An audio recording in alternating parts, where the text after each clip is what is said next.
El mercado reaccionó frente al dólar toto. El mercado le volvió a dar la espalda hoy al gobierno. Siguió trepando el dólar, 28.85, al borde de los 29 pesos. Tras el cambio ordenado por el presidente Macri, que ayer echó a Federico Sturzenegger del Banco Central de la República Argentina, tras la incertidumbre y la corrida cambiaria, y llegó Luis Caputo con prontuario a la presidencia del Banco Central de la República Argentina. El gobierno no puede dominar el dólar. Fíjese, acá le hemos puesto nombre hoy a las distintas variantes de dólar, cómo fue desde que llegó el dólar Prat Gay. Vamos a repasarlo, mire, el dólar Prat Gay, cuando Prat Gay decía a 16 pesos, si el dólar llega a 16 pesos, decía Prat Gay, en diciembre del 2015, es porque estamos haciendo las cosas mal. La decía Alfonso Prat Gay. Y el dólar llegó, bajo su ministerio, a 16 pesos. Fue el dólar Prat Gay. Pero siguió subiendo el dólar en la era Macri. Teníamos el dólar boyano acá, este economista que viene aquí a este programa. El año pasado, a mediados, decía el dólar tiene que estar a 20 pesos. Y muchos decíamos, 20 pesos, ¿qué dice? Es una barbaridad. Llegó el dólar a 20 pesos, pero no se quedó ahí. Cuando la corrida cambiaria se empezó a hacer más notable y trepó a 23 pesos, fue el día en que llegaba de sus vacaciones en Estados Unidos Elisa Carrió, que dijo esa frase célebre: Estados Unidos está lleno de argentinos, está todo bien. El dólar se queda acá. 23 pesos dólar Carrió, y siguió trepando el dólar. Y ayer, y antes que ayer, mire, el empresario Ratazzi le preguntaron en un reportaje, ¿a cuánto tiene que llegar el dólar? 26 pesos está bien. Llegó a 26 pesos, llegó el dólar Ratazzi, pero no se quedó ahí, siguió escalando, siguió subiendo, siguió la devaluación. Dólar Sturzenegger ayer, 28 pesos. Y ya tenemos hoy el dólar toto, casi a 29 pesos. Esto ha sido una devaluación. Dólar toto, 28.85. Tenemos desde el 10 de diciembre del 2015 al inicio de esta semana 193% de devaluación del peso argentino en la era Macri. Mauricio Macri, que en el debate presidencial frente a Daniel Scioli lo acusaba de mentir. Le decía: ¿en qué te han transformado, Daniel? Pareces un panelista de 678. No vamos a devaluar. Estás mintiendo. Cuando, entre otras cosas, Daniel Scioli le advertía de la devaluación, advertía en ese debate que el gobierno de Cambiemos iba a volver al Fondo Monetario Internacional. Habría que ver nuevamente ese debate para ver las promesas incumplidas de Cambiemos, para ver también lo que es más doloroso para un candidato presidencial: las mentiras en campaña. Porque uno se pregunta, ¿cuánto de los eslóganes, de las promesas, el mejor equipo de los últimos 50 años para llegar a esta situación de incertidumbre económica, donde hoy el ministro Nicolás Dujovne, dicho por sus propios colegas economistas, pasó un papelón, convocó una conferencia de prensa para decir que el único plan económico que tienen es el acuerdo con el Fondo Monetario Internacional, porque están prendiendo velas a todos los santos para el desembolso de 7.500 millones de dólares la semana que viene. Esto decía Dujovne. Es evidente que la volatilidad que ha tenido la moneda de la Argentina en los últimos días responde a varios factores, y uno de ellos es la confianza. Entonces, en la medida en que la Argentina recupere la confianza, y creo que hemos dado un paso fundamental con la designación del nuevo presidente Caputo al frente del Banco Central, vamos a dar un paso muy importante. Pero más allá de eso, además de recuperar la confianza, esa confianza se recupera porque por detrás de ello hay un programa que yo describí recién, donde estamos acelerando la convergencia al equilibrio fiscal y donde además se va a restablecer un flujo de liquidez muy grande a partir de que comiencen los desembolsos del FMI y que vayamos convirtiendo mediante licitaciones muy transparentes parte de esos fondos que están denominados en moneda extranjera a moneda local. Bien, ahí estaba, un ministro de Economía que su único plan, su única esperanza es el acuerdo con el Fondo Monetario Internacional, que ya sabemos todos los argentinos, que estamos en esta noche, que le agradezco a usted que nos acompañe como todas las noches, que nos permite liderar este espacio junto a la realidad. Han explotado las redes sociales, Twitter, con el desgarrador, emotivo mensaje, el pedido de auxilio, podemos decirlo así. El pedido de auxilio que a la dirigencia política de este país le está haciendo Miguel Fernández Pastor, advirtiendo que vienen por la caja de los jubilados, advirtiendo esta noche que nos vamos a quedar sin jubilación en la Argentina si no respondemos a tiempo. Este hombre, así como lo ve, hace 2 años que está viniendo a este programa y viene advirtiendo todo lo que se cumplió hasta la rebaja salvaje a los jubilados, el despojo a los jubilados, que muchos dirigentes políticos de este país hicieron en nombre de la famosa gobernabilidad. Entregaron a los jubilados. Y como bien decía, ahora vamos a volver con Miguel, ¿quién se va a hacer responsable de esto ahora? Porque le dejaron al gobierno las manos libres los que votaron en diciembre del año pasado la reforma al sistema previsional, para que ahora peguen el manotazo sobre los fondos de los jubilados que tanto logró,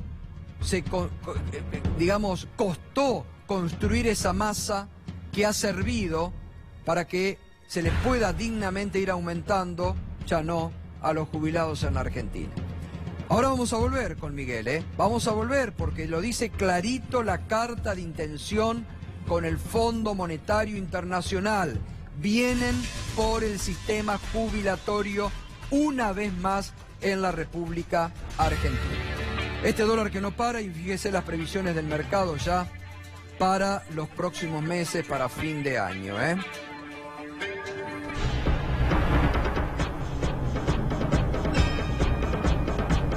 Están previendo desde el mercado los analistas un dólar de 33 pesos para fin de año, Un dólar de 33 pesos en el marco de esta corrida, Fernando, que no ha podido parar hoy tampoco, ¿no? No paró y las reservas ya están en 48.460 millones. Esperemos que el crédito del FMI llegue rápido, porque a este ritmo va a entrar a preocupar el nivel de reservas en el Banco Central. Hoy cayeron 600 millones y esto tiene que ver con la decisión de la gente de llevarse los dólares de los bancos al colchón. No solo influye los dólares que vende el Banco Central, sino los dólares que se van del sistema. Así que cayeron 600 millones hoy las reservas. Claro, bueno, ahora vos bien decías, ¿no? ¿Qué es lo que piensa Caputo, que hoy estuvo reunido con banqueros? ¿Qué es lo que va a ofertar el próximo lunes al mercado? Bueno, el lunes sale con 2 bonos nuevos, el famoso bote entre ellos, para captar los pesos de las LEVAC que no se quieran renovar. 4.000 millones de dólares va a licitar en 2 bonos, uno en pesos atado al dólar y otro en pesos con tasa de interés, que vaya a saber cuánto le pide el mercado para pasarse de las LEVAC, que hoy estaban rindiendo, en algún momento llegaron a rendir 60%, terminaron en 43%, y esto tiene que ver con el periodo que falta de acá al martes, cuando llega el momento de renovar las LEVAC. 43.50 terminó rindiendo hoy las LEVAC. 4.000 millones de dólares va a intentar captar entonces. Ya no saben quién es, ¿no? Porque la idea era de Caputo, pero Caputo ya no está más en el Ministerio de Finanzas, está en el Banco Central, así que vamos a ver cómo es que manejan esta operación el próximo lunes. Ahí se va a ver la manija, la verdadera mano que tiene Caputo para manejar el mercado. En la anterior renovación del LEVAC le salió bien con la ayuda de dos fondos internacionales, el BlackRock y el Templeton. El Templeton que tiene de socio local a Gustavo Cañonero, el que ahora va a ser vicepresidente del Banco Central. Así que uno puede creer que antes de dejar el sector privado, antes de pasarse al Banco Central, le va a dar alguna manejita más, alguna mano más. Director del SB Group Argentina, trabajó con Caputo, como contábamos, en el Deutsche entre el 98 y el 2003, ahí es donde se conocieron y ahí es donde gestaron la relación. Trabajó en el FMI, se encargó de analizar todo lo que tenía que ver con Europa, con la economía de Europa. Tuvo en algún momento un paso un poco trascendente por la Ministerio de Finanzas. Como contábamos, es el socio local del fondo Templeton, es el que ayudó con 2.250 millones de dólares para resalvar a Sturzenegger en la anterior renovación de las LEVAC, en famoso martes de mayo, donde casi estalla todo. Bueno, muy bien. Está el diputado nacional Rodolfo Tailade, que el próximo lunes va a presentar una denuncia penal contra Federico Sturzenegger. Buenas noches, diputado. ¿Qué tal, Gustavo? Sí, igual quería agregar un dato a lo que estaba diciendo Fernando sobre Carroñero. El 31 de marzo de 2018, sobre Carroñero, digamos. Cañonero. Los fondos de inversión están obligados a presentar trimestralmente sus balances ante la CNB. El 31 de marzo del 2018, Carroñero, con estos fondos, tenía 4.736 millones de LEVAC. Hay que ver qué es lo que presenta al 31 o al 30 de junio, digamos, que sería el otro trimestre en donde tiene que presentar. Ahí vamos a ver si vendió las LEVAC y fue al dólar, si las mantiene. En cualquiera de los dos escenarios es un escándalo, porque si vendió al dólar formó parte de la corrida, formó parte del ataque especulativo de mayo, y si no los vendió, es el vicepresidente del Banco Central que va a pagar a su vez, digamos, a su fondo los 4.700, reitero, 4.736 millones de pesos en LEVAC que tiene Carroñero en SBS, en este fondo de inversión. Socio de Templeton, que a su vez también era socio de Caputo, ¿no? Pero perdón, a ver, no lo entiendo.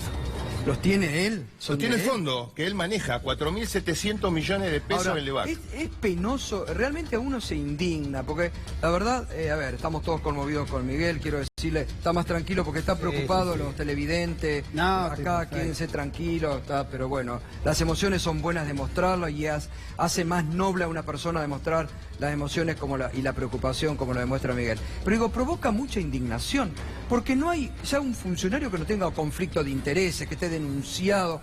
Pero digo, el propio Caputo, digo, ¿se puede admitir un presidente del Banco Central que esté imputado en la justicia? Vamos a ver si pasa al Senado. O sea, el pliego de él, como presidente o futura autoridad, o mejor dicho, autoridad del Banco Central, tiene que pasar por el Senado. Puede estirarlo un par de meses el presidente, nombrarlo en comisión hasta tanto mande el pliego, pero sí o sí va a tener que pasar por el Senado. Y ahí me parece que van a tener que evaluar dos cosas los senadores. Primero, las causas penales que tiene, ¿no? Que además, en el momento en que fue al Senado, en el marco de la bicameral de seguimiento de la deuda externa, no dio ninguna explicación razonable sobre las imputaciones que pesan sobre él.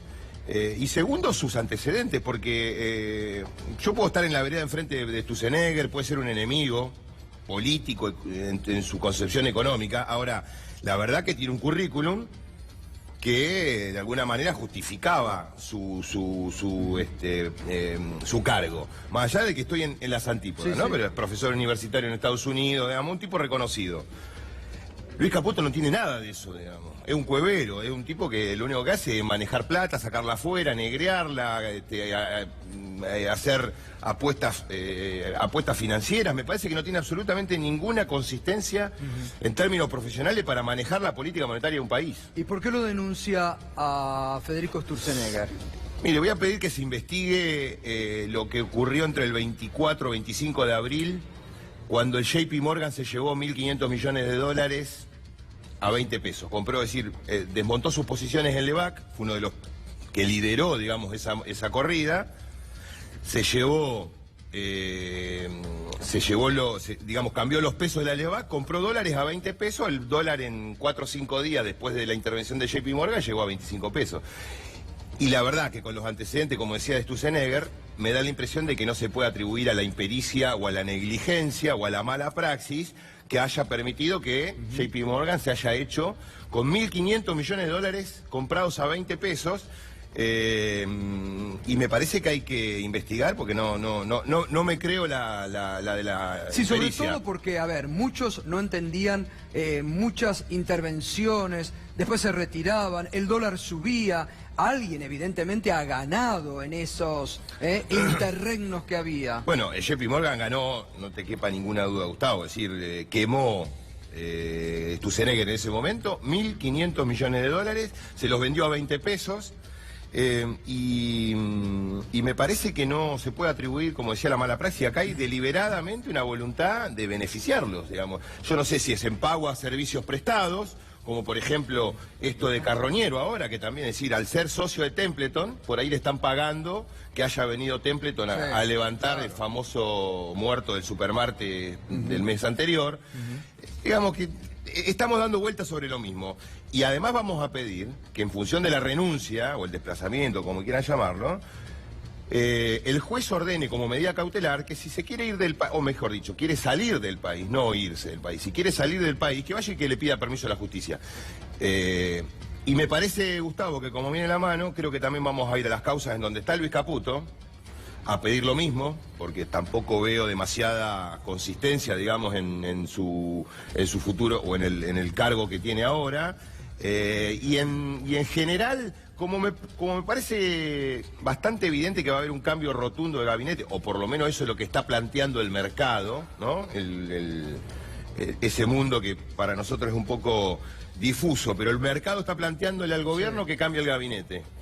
No creo que alcance con esto, digamos, la confianza no es que se había perdido de Sturzenegger, sino en el gobierno. Bueno, le vamos a pedir a todos los ministros que están imputados que los jueces no le permitan salir del país sin autorización. Bien, ahora seguimos. Andrés Aciaín, buenas noches, Andrés. A ver, tu análisis de los cambios de ayer, hoy la reacción del mercado frente al dólar Caputo que hemos denominado esta noche. Bueno, me parece que más allá de los cambios de nombres, que también ahí hay, uno podría leer o desinteligencia en la política o también un juego de intereses, ¿no? Porque estamos en una situación donde muchos sectores financieros, locales, quieren irse de la Argentina al ver, después vamos a hablar de la imposición del FMI, que es que se devalúe fuerte ahora, y básicamente el que maneja el Banco Central dice quién se va y a qué precio, ¿no? O sea, es como sentarse en la puerta y decirse, bueno, yo soy el que lo reparte, ¿no? Entonces ver cómo sectores del mundo financiero se aseguran estar y controlar ellos, que los dólares que se van a ir, ellos son quienes lo reparten, a qué precio, me parece que ahí hay una pelea de intereses, ¿no? De sectores, poder decir yo controlo los dólares y voy a decir quién se va y a qué precio. Pero después hay una continuidad en la política de dejar subir al dólar de esta manera, digamos, cambiaron el banquero central y la disparada siguió, no hubo un cambio en la política del Banco Central, que lo que uno intuye que es en realidad resultado de que hemos perdido el control de la política cambiaria. Una vez más, la Argentina ya no maneja su política económica, sino que la maneja un organismo internacional que le dice el tipo de cambio tiene que flotar. Bueno, hoy la impresión que dejó la conferencia de prensa del ministro de Economía es que el único plan económico que tienen es el acuerdo con el fondo.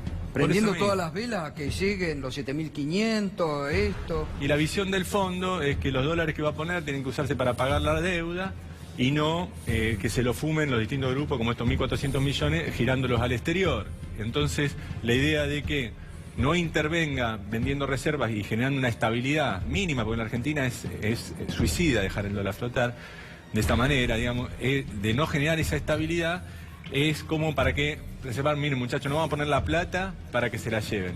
Implícitamente, ¿qué están haciendo? Al subir el dólar están licuando los activos financieros de todos los que están en Argentina, o sea, los que están en LEVAC, los que están en estas cosas. Si se quieren ir al dólar, cada vez vale menos, licúan, entonces el valor en caso de una fuga va a valer menos, por eso la disparada del dólar, y el ajuste real del gasto público y de las cuentas fiscales no está en los recortes prometidos, sino que está en el impacto inflacionario de la suba del dólar. O sea, saben que subiendo el dólar va a subir la inflación, hay un presupuesto votado en forma nominal.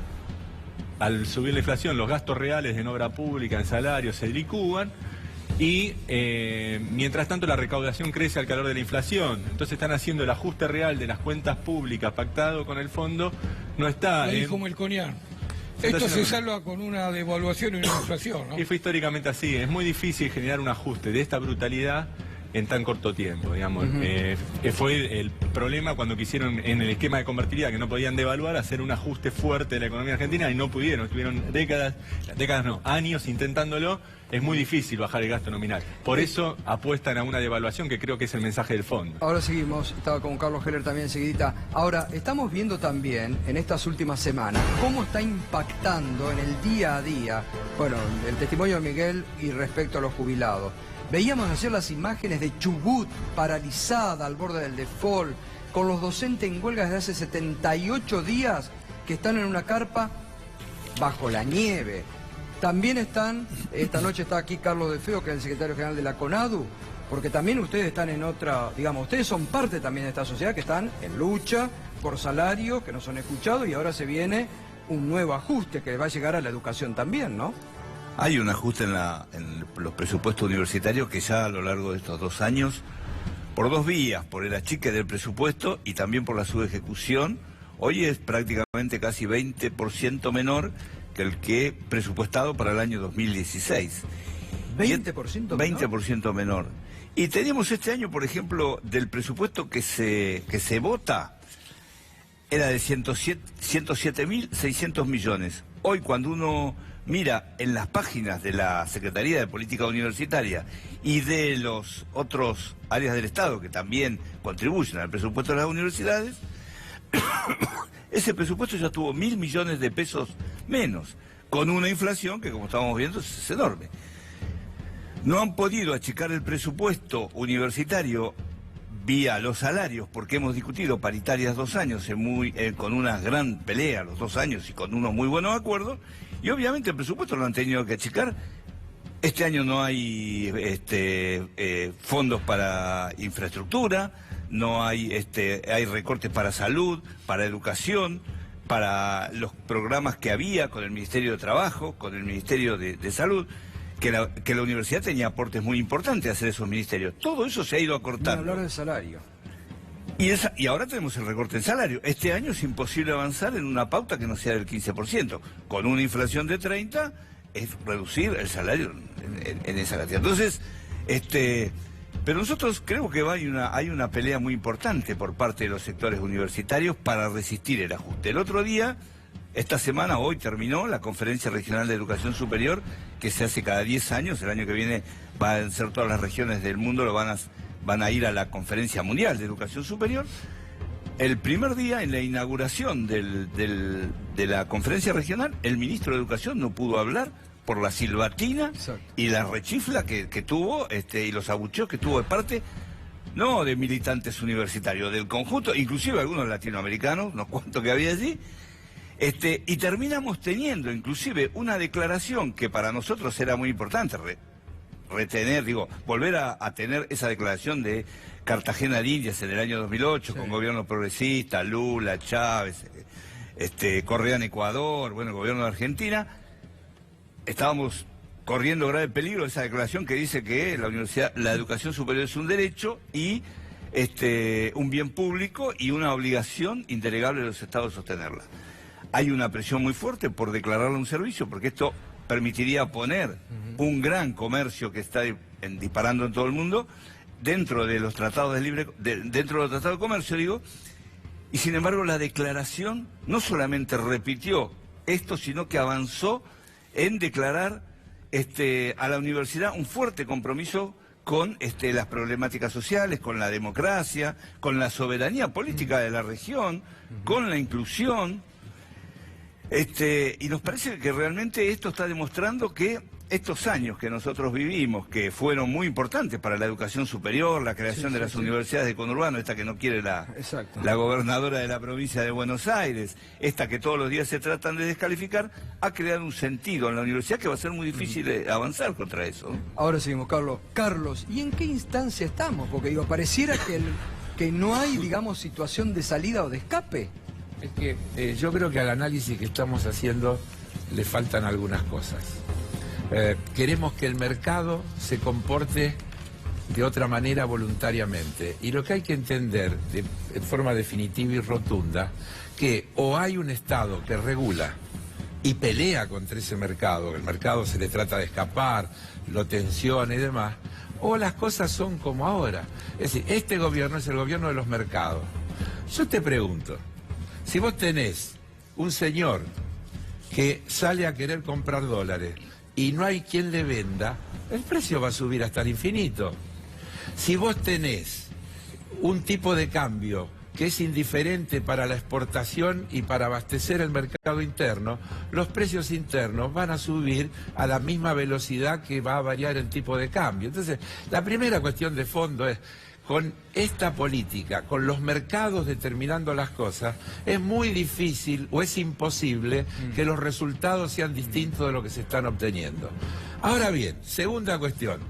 ¿Cuánto hace que estamos diciendo, escuchando, que esta gente dice que el país necesita ser competitivo para poder recibir las inversiones? ¿Cuántas veces hemos escuchado que necesitan hacer una reforma laboral para bajar el costo laboral? Resulta que una reforma laboral en el Congreso, negociando y demás, le resulta difícil. ¿No será que es mucho más fácil hacerlo con el ajuste del tipo de cambio, que en la práctica significa una brutal reducción del salario y que en definitiva está logrando los objetivos del ajuste que tiene planteado? Eso es decir, ¿no será que no hay tal corrida que se le escapó de la mano, sino que hay un dejar hacer al mercado para que las variables se acomoden de una determinada manera? Seguimos con salario ajustado al 15%, con inflación del 30%, con una devaluación de no sé cuánto. El cambio de precios relativos que esto produce se llama ajuste. Y entonces viene el problema de los jubilados, viene el problema de los trabajadores del sector público, viene el problema de la gente en general que no puede acceder porque las tarifas también tienen los precios de mercado, y un tema de fondo. Duhom le dijo la verdad hoy. No tenemos otra política. Nuestra política es la política que hemos acordado con el Fondo Monetario Internacional. Esa política incluye un tipo de cambio alto. Está bien, y un pero si eso fracasa, ajuste. si eso fracasa... Veremos. Pero ¿sabes qué? No fracasa si los ajustados no resisten. No, el ajuste no tiene límite. Sí, es lo que siempre repetí. Yo lo vengo repitiendo hasta el cansancio. Lo que decía un poco Miguel. No se puede, es lo mismo que él planteó. Si los jubilados, ¿vos sabés cuál es el sector etario que más votos le dio a Cambiemos? Los mayores de 65 años. Entonces hay que apelar a esa responsabilidad, porque ese es el sector que le tiene que dar la espalda a esta política, porque esta política se lo está llevando puesto, y como él dice muy bien, no es solo lo que pierden los actuales jubilados. No va a haber futuros jubilados con este sistema, Carlos, con esta regla. Ahí está el problema, no tanto los que ya están jubilados. El problema es lo que usted está diciendo, los que vienen y lo que se viene ahora. Exactamente, para que se dé una idea la gente, la jubilación en el 2015 era $505. Claro. Hoy es $260. Ahí tenés el ajuste. Estamos a de los 150 de la década del 90, estamos a un paso. Ya llegamos. Así es. Ya llegamos. Y si uno a esto le descuenta los ingresos indirectos, tarifas, medicamentos, etcétera, etcétera, ya estamos más abajo de los 150.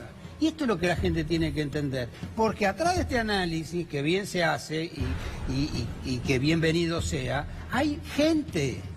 Hay personas de carne y hueso que la están sufriendo, que la están viviendo en su propia situación. Y los que vienen están mucho peor porque no van a encontrar nada. Van a encontrar tierra arrasada. El fondo de garantía va a haber desaparecido. Las jubilaciones van a estar en el piso. No hay ni posibilidad de destatizar, por lo menos en la década del 90. La gente cobraba $150, pero los aportes y los aportes iban a las administradoras de fondos de pensión, y una decisión con mucho coraje hizo que volvieran al Estado. Y por lo menos se reconstruyó el sistema de seguridad social y se hizo el plan de inclusión jubilatoria y llegamos al 98% de cobertura. Pero después de esto, ¿qué pasa? Si no hay más fondos de garantía, no hay donde sacar los fondos de las administradoras de fondos de pensión, y la jubilación está en $150. ¿Qué es lo que pasa? Ese es el dramatismo de la situación, que es lo que hay que mostrar. Y para bajar el gasto en materia de seguridad social, y esto hay que entenderlo, hay dos alternativas y solo dos alternativas. Una, bajar la jubilación, bajar el beneficio. Y dos, no dejar entrar a nadie.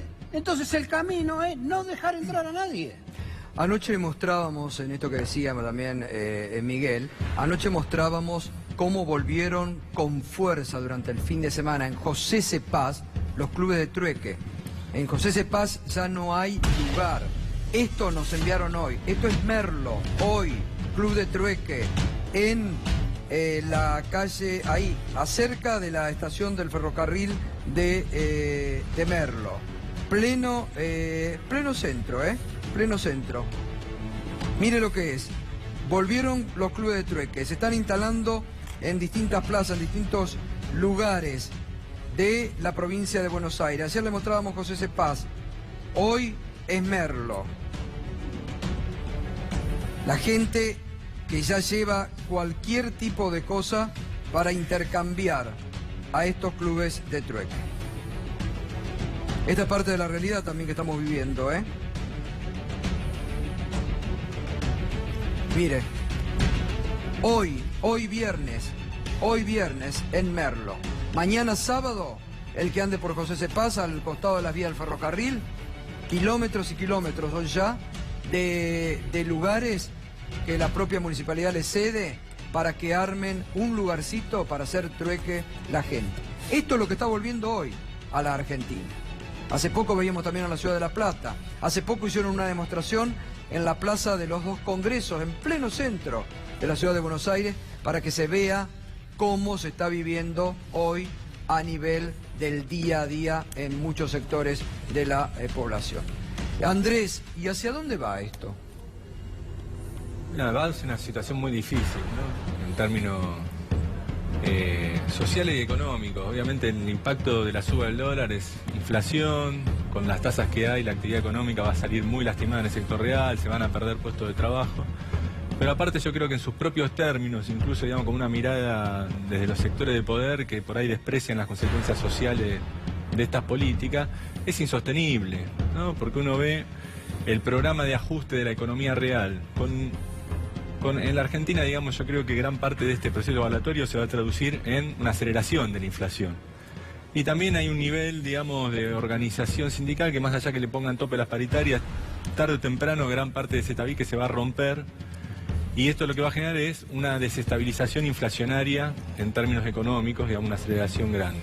Y por el lado de las cuentas externas, por más que ajusten la economía real, la demanda de dólares, si vos dejás flotar el dólar, se retroalimenta, porque lo que se genera es tanta incertidumbre que esperemos que no, digamos, lo que pasa es que mucha gente cada vez sale a comprar más dólares, no menos, sube el precio y sale más. Entonces es una situación muy compleja y dejan una Argentina con un nivel de endeudamiento difícil de pagar. Si vos me preguntás a mí, sí, yo creo que acá hay intereses que van más allá de todo esto, ¿no? Como uno diría, estamos viendo las marionetas. Pero yo creo que de sectores del establishment financiero internacional, digamos, vieron que Argentina hace unos años le apareció vaca muerta, ¿no? Y dijeron, miren, los argentinos tienen una nueva joya de la abuela, como se le dijo en su momento a las empresas públicas que se privatizaron. Y vino una política, que primero vino el bloqueo de Griesa para desestabilizar el gobierno anterior, después vino prestarle alegremente fondos a un gobierno que tenía un plan económico insustentable, y ahora viene la estatización del acreedor con el reemplazo de bancos privados por un organismo internacional, detrás del cual están las potencias, y al que el primer pedido cuando le van a decir, porque acá hay, para arreglar con el FMI, hay un convenio formal y uno informal, que es me junto a hablar con cada presidente que tiene peso en el fondo y negocio el apoyo. Sí. Y a cambio de eso me piden cosas. Lo primero que le pidieron es la base militar de ayuda humanitaria de Comando Sur en el corazón logístico de Vaca Muerta. Entonces si uno ata cabos, el que ¿Y qué decimos, que se van a quedar con Vaca Muerta? Se la están quedando indirectamente, porque ahora Argentina va a exportar hidrocarburos y los dólares que entren no van a ser para desarrollar a la Argentina, van a ser para pagar esta deuda externa que nos acaban de embocar. Y si te querés hacer el loco, tenés una base militar en pleno corazón de la zona energética. Entonces, indirectamente, endeudar un país, esto es como, qué sé yo, en un barrio, aparece un pibe que es adicto, ¿no? Y el dealer ve que heredó la camioneta del papá, que tuvo un problema, no sé qué, y se quedó con la camioneta. Y durante una semana le da un mes. gratis. Y después le dice, ¿tenés para pagar? No. Ah, bueno, me quedo con la camioneta. Claro. Esto es lo mismo. Vieron que teníamos vaca muerta, nos empezaron a tirar créditos que sabían que no podíamos pagar, ahora ponen al FMI la potencia detrás y dicen, venimos a cobrar. ¿Qué tenés que hacer? Y explotar vaca muerta, vender petróleo y toda la ganancia, pagar la deuda, indirectamente se están quedando con tus recursos. Carlos, ¿qué quería aclarar? Sí, varias cosas. Alguna en línea con lo que dice Andrés. Cuando se anunció el acuerdo con el fondo, el canciller argentino dijo en una declaración que tenía el apoyo, en particular de los Estados Unidos, porque había coincidencias en temas de seguridad regional. Es decir, que un tema muy grave, muy delicado. Es decir, que el fondo iba a acordar este crédito, porque Estados Unidos, que es el principal accionista, iba a empujar en ese sentido, por los acuerdos de política de seguridad regional que el gobierno argentino tiene establecido con el gobierno de Estados Unidos. Una grave amenaza desde el punto de vista de la soberanía que hay que mirar con cuidado y que habría que vincularla con todos estos movimientos de poner tropas en la frontera y una cantidad de cosas más. Otra cosa. Si vos tenés un problema, el tema de la restricción externa, cuando yo llegué vos estabas mostrando la nota de Jacqueline en La Nación, sí, que es absolutamente... José del Río. Del Río, perdón. Que es absolutamente gráfica de lo que sucede. La restricción externa es una realidad. La Argentina no emite dólares y no tiene los dólares suficientes para pagar todo lo que tiene que pagar. Tiene un déficit de la cuenta corriente que son 5 puntos del PBI y eso lo tiene que financiar con toma de crédito. Esto es una cuestión elemental. Entonces, o vos administrás y decís, bueno, vamos a importar lo imprescindible, no vamos a permitir que entren importaciones que no nos hacen falta, vamos a quedarnos con las divisas de las exportaciones. Vos fíjate que estamos en el escenario que parece el peor. Los exportadores no tienen que liquidar las divisas. Los importadores tienen que salir a comprar divisas para pagar las cosas que importan. Tenemos un déficit de balanza comercial fenomenal que está alimentado por la apertura irrestricta y entonces esto es una cuestión sin salida, así como está planteada. Inevitablemente el tipo de cambio tiene que subir porque hay mucho más demanda que oferta. Seguramente la semana que viene van a lograr que le baje un poco, porque le van a entrar esos dólares que van a superar la demanda y vos te vas a dar cuenta que va a bajar un poco, pero no mucho, porque ellos no quieren que baje mucho. Rodolfo, ¿y qué? A ver, porque acá con la denuncia que va a presentar, con los conflictos de intereses, ¿qué se especula? ¿Qué es lo que está pasando atrás? ¿Qué hay? ¿Un gran negocio? No, yo estoy seguro que sí, acá digamos, en cualquier ámbito de la gestión de Cambiemos hay negocios.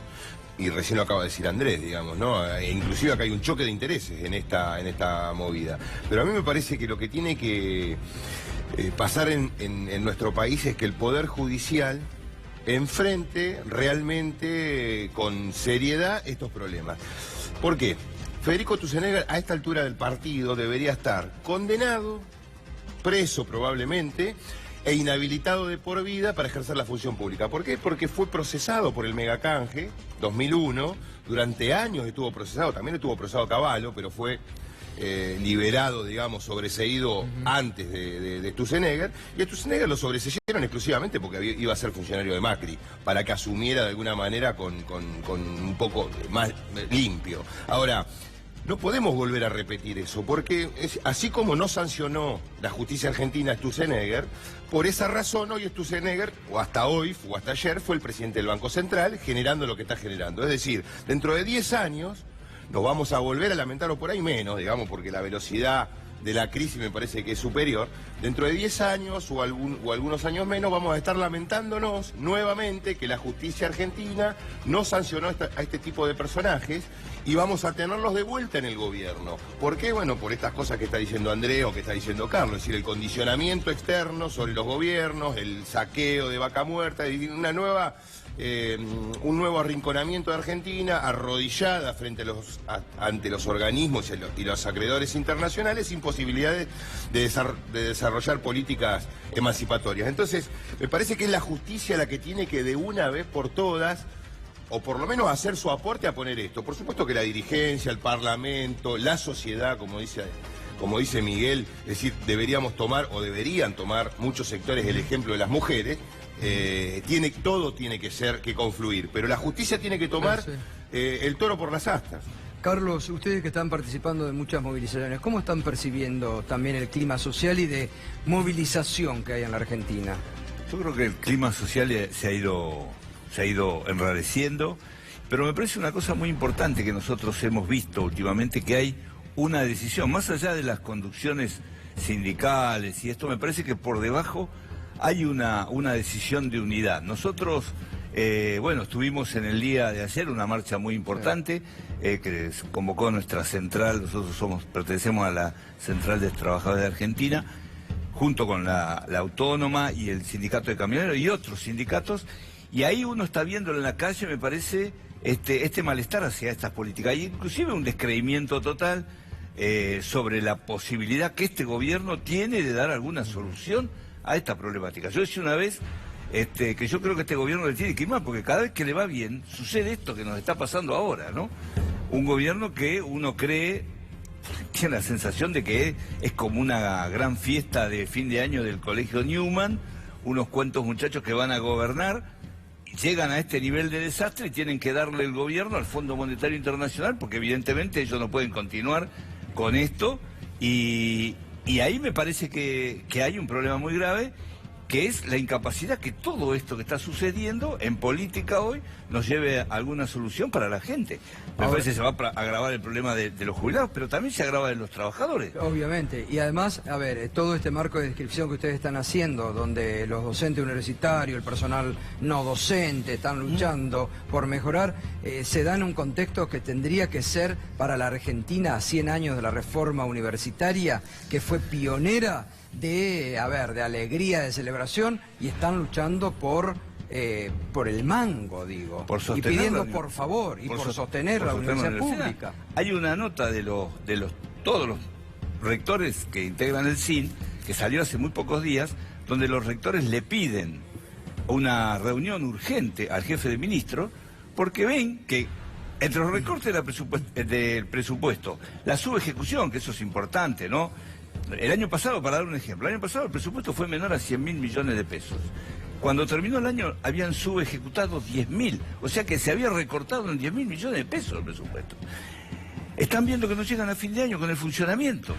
Esta universidad que construimos también lleva el mismo camino que lleva el sistema previsional, que lleva el sistema de salud en la Argentina, que lo que sirva lo privatizamos, lo que sirve lo utilizamos para nuestro propio beneficio, mercantilizando esto que nosotros queremos. Hasta ahora no se habló, pero ¿y lo ustedes demás temen que vuelvan con una idea de arancelamiento, o hasta ahora no se habló, no demos idea, ¿no? Sí, pero hay un problema mucho más grave, mire usted. Cuando yo le decía el recorte de los programas, hay programas que se han ido recortando que tenían que ver con el apoyo a pequeña y mediana industria. Sí. Bueno, en fin, toda una serie. Eso se está cortando y están obligando a la universidad. El recorte del 55% del presupuesto de ciencia y técnica impacta fuertemente en las universidades, porque el 99% de la investigación se hace en la preparación. Hoy aumentó 80.000 millones el gasto público, por decreto. Sí. Por decreto, digo, aumentaron hoy 80.000. Ahora, ¿no es contradictorio? Están pidiendo ajuste del fondo. No, porque las partidas presupuestarias están en valor nominal y en definitiva la inflación los lleva a tener que hacer esto. Pero yo quería insistir en otra cuestión. Viste que hay dos maneras de ver el desabastecimiento. Históricamente uno dice, hay desabastecimiento cuando las góndolas están vacías. Pero hay otra forma peor de desabastecimiento. Es cuando las góndolas están llenas y la gente no tiene plata para comprar. Entonces, yo creo que hoy estamos viviendo un momento en que este gobierno está instaurando un cepo al consumo, porque en realidad está poniendo vía de evaluación en un lugar inaccesible para la mayoría de la población el acceso a la mayoría de los bienes, que es el mayor cepo que puede haber, porque ellos le llamaban cepo a administrar un bien escaso. Y hoy tenés una política que afecta a todos los sectores de la sociedad y que hace que el cepo esté sobre la energía, porque no se puede pagar, el cepo esté sobre los remedios, porque no se puede pagar, el cepo esté sobre la comida, que cada vez está más inaccesible, ni que hablar de la recreación y de todas otras cosas. Entonces, el gobierno, con esta política, está instalando un verdadero cepo al consumo popular, con todas las consecuencias que eso tiene sobre la vida de la gente. Eso es el acuerdo con el FMI. Lógico. Bajar el Lo dije consumo antes. y generar saldos Así exportables. es, Digo, así ese es es. el acuerdo. Sí, señor. Evaluación, inflación y generar saldos Sí, señor. exportables. Primarizar la economía para tener que importar menos bienes de capital. Y que es inviable, ¿no? Porque ni siquiera es viable, o sea, este intento de ajustar el problema externo, apretando la economía, ¿no? O sea, ¿de dónde van a salir los dólares? El que no se puede ir ya de vacaciones, ya no va a gastar dólares, el que no pero puede lo primero que ahorrar. tendrían que hacer es que los exportadores tengan obligación de liquidar las divisas, y no tienen ni siquiera obligación de liquidar las divisas. Pero digo, este esquema, digamos... Pero es que no se le animan. Hoy pareciera que lo único que quiso decir Duhovne en la conferencia de prensa es las retenciones no las vamos a Pero ya seguir no te hablo de las bajando. retenciones. Bueno, pero digo, ahí se podría solidariamente, si está Pero hoy un problema, exportador, bajar un poco. hoy un Mucho menos, exportador, es mucho, no se animan a mucho menos a lo que Claro, está diciendo claro. Carlos. Hoy un Si ningún exportador tipo que vende, exporta no lo y la obligan a deja traer la fuera. plata. no la Y bueno, trae pero ¿por qué no directamente. se hace eso? Bueno, claramente, Con regulaciones. No hay otra manera.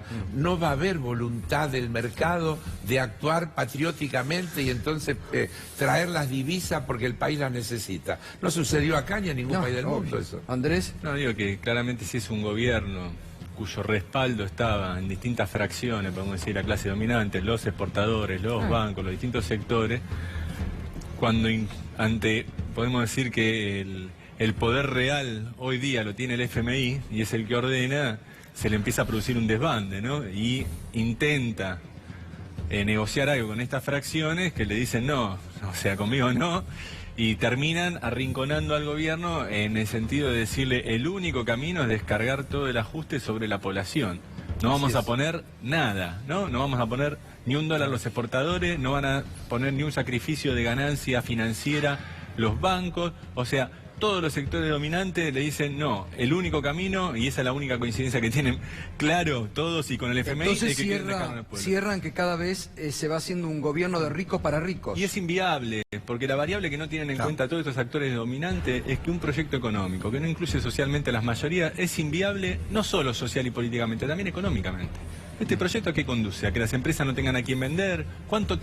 ¿Con qué van a pagar la deuda una Argentina que no es productiva, que no tiene capacidad de invertir en tecnología, en desarrollar exportaciones, inversiones en vaca muerta. infraestructura? Con vaca muerta y con un modelo primarizado nuevamente que resigne la vocación de ser un país con desarrollo industrial. Sí, pero Ese no es lo cierra. que tiene en la Ese es lo que tiene en la cabeza. Yo también creo que no dejando a cierra, pero la yo digo que mitad lo que fuera. tiene en la cabeza es eso. Sí, sí, Lo pero que yo es la creo que cabeza es es- inviable. Bueno, pero digamos. con una, También. a ver, con una reacción de la dirigencia política, ¿eh? No, Porque con una acá, reacción de la ciudadanía bueno, afectada. pero también va a tiene influir que, para claro, la dirigencia pero hay que haber, política haga lo pero que tiene quiera. que haber conducción política, no hay El conducción aborto. política hoy. Bueno, puede ser. Claro. No hay conducción ¿Cómo se aprobó política. A ver, la ley del aborto? La ley seguro? del aborto se aprobó porque había medio millón de mujeres ¿Ah, sí? afuera, nada más y que eso. No le ¿Cómo demos cambiaron los vuelta. indecisos a decidido? Bueno, pero no Por la siempre gente se en la puede. calle. Está Medio bien, millón pero- de mujeres afuera volcaron acompañar entonces una el elección proyecto. que estaba definida, digamos, nosotros perdíamos por 10, 12, 15 votos, estaba definida. Medio millón de personas afuera torció eso. Ese es el camino. Y si la dirigencia política no está a la altura, bueno, las bases sobrepasarán a la dirigencia. ¿Qué va a hacer? Está pasando en el sindicalismo. Pero eso también promueve una movilización en las calles, también promueve la unidad. Lo de la unidad de los acuerdos de la dirigencia política, porque cuando se discutió la ley previsional, si bien se perdió, pero esa movilización en las calles generó una unidad de distintos bloques que se agarraban a palos antes. Yo creo que hay una Sí, cosa muy ahora con importante. el tema del tarifazo también hubo una reacción ahí, ¿no? Y todos estamos dejando de creer ya que, como decía la película Plata Dulce, una buena lluvia nos salva la cosecha y eso nos salva. Hoy, esa es la historia que todo el mundo cree y yo creo que eso se está terminando y estamos empezando a ver que el agua cada vez nos llega más arriba. Y yo creo, como el diputado, que la ciudadanía es la que va a transformar esto en la calle. Más allá de la dirigencia política o de la...